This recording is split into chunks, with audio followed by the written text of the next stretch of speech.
We live together with our 7-year-old dog, Finley.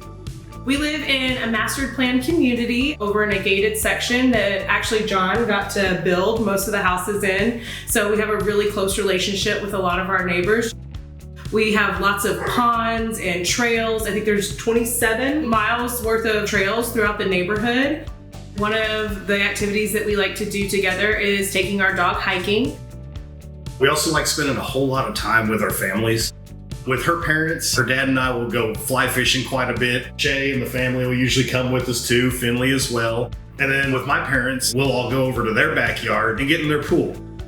We also spend a lot of time doing DIY projects together. Just recently, we've been working on the nursery, which is coming along great.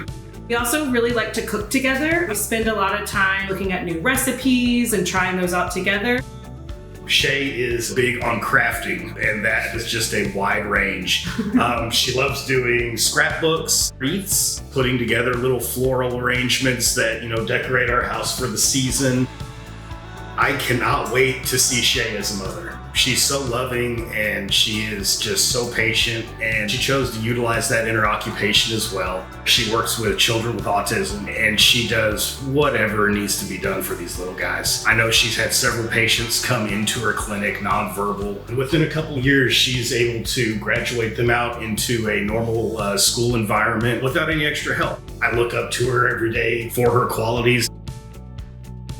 One of the things that really drew me to Jon and made me originally fall in love with him until I found out all the other things that there is to love about him is just his sense of humor. He's someone that no matter how I'm feeling, if I'm really upset, if I'm really sad, he always has me laughing. He can always take any situation and find the silver lining in it and make it really fun. He's just going to be such a great father. He has so much compassion. Someone could call it midnight. Something happened and my garage isn't working, and Jon is putting on his shoes and running next door to help his neighbors, and he'll do that in the blink of an eye. He won't even think twice about it. And that kindness is really what draws me to him and keeps me in love with him always.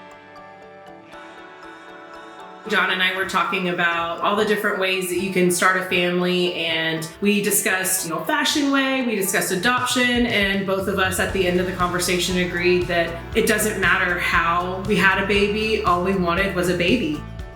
We went down the fertility route for a while, and after several years, we closed the door on that chapter of our lives and decided to move forward with adoption. And I think that that's something that Jon and I were always meant to do. I know for me personally, my background in undergrad and my beginner graduate work was working with children who had been adopted and making sure that they felt very connected to their birth family as well as their adopted family.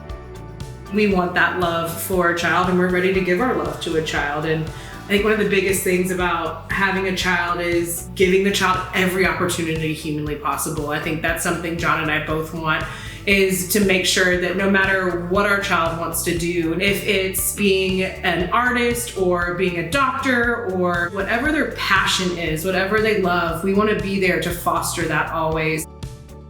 We're so excited to be adopting, and we're so excited to be able to give ourselves to someone else and to create a really beautiful family.